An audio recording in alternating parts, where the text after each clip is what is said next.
Pernambuco documenta, pergunta ao professor Jacques Ribemboim, qual foi o papel do Forte do Picão no momento exato da invasão holandesa?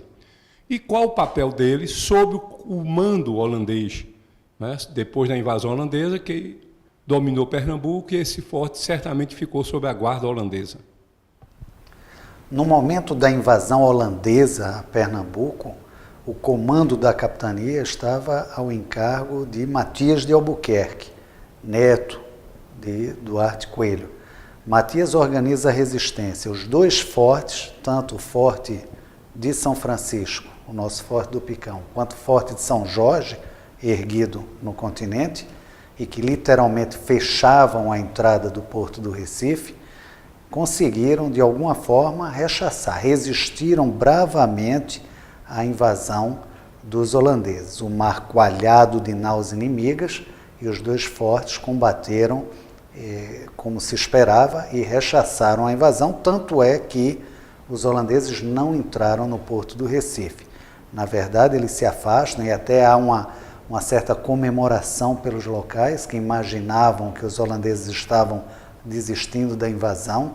É bom lembrar que Matias de Albuquerque também mandou afundar alguns navios na entrada do chamado Poço, a área portuária, queimou os armazéns, os estoques de açúcar, queimou toda a carga preciosa que interessava aos invasores, de modo a sinalizar que dali não iriam levar muita coisa. Então os holandeses de fato se distanciam, mas é uma manobra militar que eles realizam, eles desembarcam na Praia de Pau Amarelo e tomam a vila de Olinda vindo por terra, já desembarcados, e chegando a Olinda pelo costado norte, por sinal bastante íngreme. Eles tomam a vila de Olinda e aí em seguida descem para tomar o chamado Povo do Recife. E aí se deparam mais uma vez com os fogos, com a resistência do Forte São Jorge, que combate sob o comando de Antônio de Lima, combate mais uma vez com muita bravura.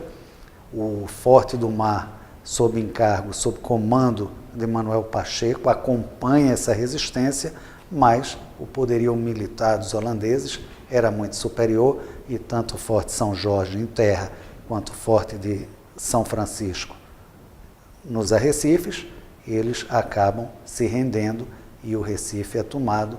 Os holandeses então se instalam tanto em Olinda quanto no Recife e a partir daí se prolongarão na capitania durante 24 anos, a partir de 1630. Durante o período, durante o domínio batavo-holandês, os dois fortes eles vão ser, de alguma forma, reparados. O Forte de São Jorge ele estava de tal forma danificado que simplesmente se desistiu de uma reconstrução e os holandeses fazem, então, o famoso e existente até hoje, o Forte do Brum. Do Forte de São Jorge não restam vestígios. Dizem, inclusive, que as pedras desse forte, dos prédios principais, já visto que as muralhas eram todas ainda de estuque, barro, não eram ainda de pedras, mas as pedras das edificações centrais do forte foram usadas na construção da Igreja do Pilar, que existe até hoje no bairro do Recife Antigo. Agora, os holandeses, eles fazem sim um sistema de defesa fortíssimo, de Olinda até o istmo do Recife, e composto por uma série de fortes e fortinhos, dentre os quais é mantido, restaurado, o Forte de São Francisco, que sob domínio holandês, protestante, não mantinham nomes de santos, passa a se chamar de Forte da Pedra, ou Castelo do Mar. E o Castelo do Mar, ele permanece até a retomada de Pernambuco pelos brasileiros, pelos pernambucanos. Agora é interessante essa cinta protetora de defesa que é construída pelos holandeses e que vai incluir não só o Forte do Picão, como dissemos, o Castelo do Mar, mas também os recentemente construídos, Forte do Brum, Forte da Senhora Broin, que é conhecido hoje, ainda restam vestígios, ruínas, o Forte do Buraco, e uma série de outras fortificações, Forte Ernesto, o Forte das Cinco Pontas, que hoje se mantém apenas com 4 pontas, e por aí vai, uma série de fortificações que vão dar, sim, vão conferir, né, à capitania um sistema de defesa que era praticamente inexpugnável. Os holandeses ficam 24 anos em Pernambuco e durante o período de Nassau, os 7 anos de Nassau em Pernambuco, se expande grandemente a cidade do Recife. Olinda é totalmente destruída, né, no grande incêndio feito, impetrado pelos holandeses em 1631, mas o Recife vai se expandir para a chamada Ilha de Antônio Vaz, os atuais bairros de Santo Antônio e São José. Pernambuco Documenta pergunta ao professor Jacques Ribemboim quais as múltiplas denominações que este forte recebeu ao longo dos seus 300 anos. De fato, era um fortinho, era um pequeno forte construído em cima dos arrecifes.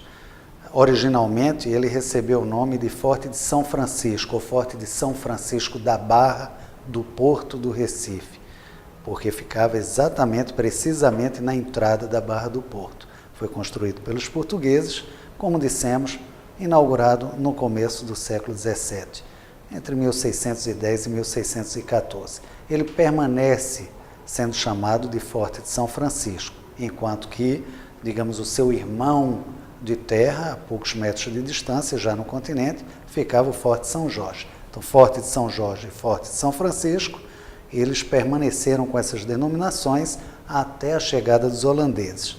Os holandeses protestantes decidiram mudar o nome de ambos os fortes. O Forte de São Jorge em terra passou a ser conhecido como Castelo de Terra, enquanto que o Forte de São Francisco, em cima dos arrecifes, passou a ser chamado de Castelo do Mar, o Forte das Águas. Bom, durante o período holandês, foram essas as principais denominações. Agora, ocorre que, com a expulsão dos holandeses, a retomada desses 2 fortes pelos pernambucanos, novamente eles adquirem outras denominações. O Forte de São Jorge, ele é, como já dissemos, abandonado, ele foi destruído e ele vai dar origem, alguns anos depois, à chamada Igreja do Pilar. Ele não ficava distante do atual e conhecido Forte do Brum. Agora, o Forte das Águas, ou Castelo do Mar dos holandeses, o Forte de São Francisco, volta a ter essa denominação. Porém, ele fica mais conhecido durante todo o século XVIII e comecinho do século XIX como Forte da Laje, ou Fortim das Pedras, ou Fortim da Laje, por ser um forte pequeno. No século XIX, paulatinamente, ele fica mais conhecido como Forte do Picão. As pedras do Picão eram pontiagudas e ficavam na entrada da barra. Apresentavam um grande risco aos navios que por ali tentassem passar. As embarcações, não raro, elas tinham seus cascos cortados, picados por essas pedras. Então daí o nome de Forte do Picão, que acabou prevalecendo até o momento da sua destruição, da sua demolição durante as obras de modernização do porto, expansão do mole de proteção, né, os arrecifes do porto. As pessoas podem observar hoje em dia, eles, por cima das pedras naturais, foram colocadas grandes pedras de brita, né, que foram transportadas em vagonetes sobre trilhos. Pois muito bem, esses vagonetes, esses trilhos, precisavam passar no local onde se erguia o Forte do Picão, e por isso ele foi, eu diria, impiedosamente, irresponsavelmente demolido, para a tristeza dos pernambucanos, que hoje lamentam a ausência desse belo monumento, desse belo exemplar, dessa arquitetura militar portuguesa consagrada em todo o mundo e, acima de tudo, de um emblema, um escudo da luta dos pernambucanos em defesa do seu território. deixa de existir o Forte do Picão em 1910. Ao seu lado havia sido construído o farol do Porto do Recife, em 1822, ainda durante o reinado de Dom João VI, ele é inaugurado, e hoje as pedras, o mole de proteção do porto, ele foi expandido praticamente centenas de metros adicionalmente ao seu formato, à sua configuração natural anterior. Então, é uma pena que nós tenhamos perdido esse grande monumento da história pernambucana. Pernambuco Documenta solicita ao professor Jacques Ribemboim que nos relate sobre o fascínio que o Forte do Picão exerceu sobre artistas, fotógrafos, pintores ao longo da sua existência. De fato, o Forte do Picão, pelo seu posicionamento em cima dos arrecifes, causava grande impacto àqueles que o avistassem, tanto a partir do continente, quanto a partir das embarcações que vinham por mar. E lembrar que, por todos esses séculos, os viajantes que chegavam a Pernambuco, eles vinham utilizando embarcações após uma grande travessia de todo o Oceano Atlântico. E o primeiro ponto a ser avistado era justamente o forte se erguendo sobre as águas. Não é? Aquilo causava uma sensação, impressionava muito o viajante, parecia assim um monumento, uma sereia flutuando sobre as águas. Então, o Forte do Picão, ao longo dos séculos, ele inspirou diversos artistas. É conhecida, por exemplo, uma bela pintura feita por Cornelius de Man, que é um pintor holandês do século XVII, em 1668. Ele desenha a figura de um scholar, né, um cartógrafo, preparando um mapa, e na parede, o Cornelius de Man era da escola de Vermeer, um grande pintor, não é, flamengo. E o Cornelius de Man, ele bota na parede, ao lado do cartógrafo, em exercício da sua profissão, justamente um mapa de Pernambuco. Né? Se a gente presta atenção, vai ver que aquele é um desenho de Pernambuco, um mapa, uma representação do Porto do Recife.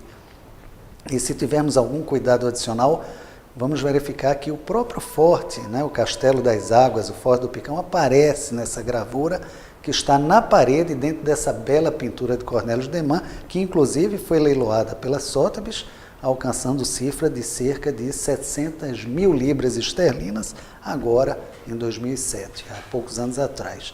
Então, a partir de então, são muitos os pintores que vão representar esse forte, muitas gravuras de época, os holandeses deixam muitas, mais recentemente, já no século XIX, você tem todo um conjunto de artistas que representam gravuras, desenham o Forte do Picão.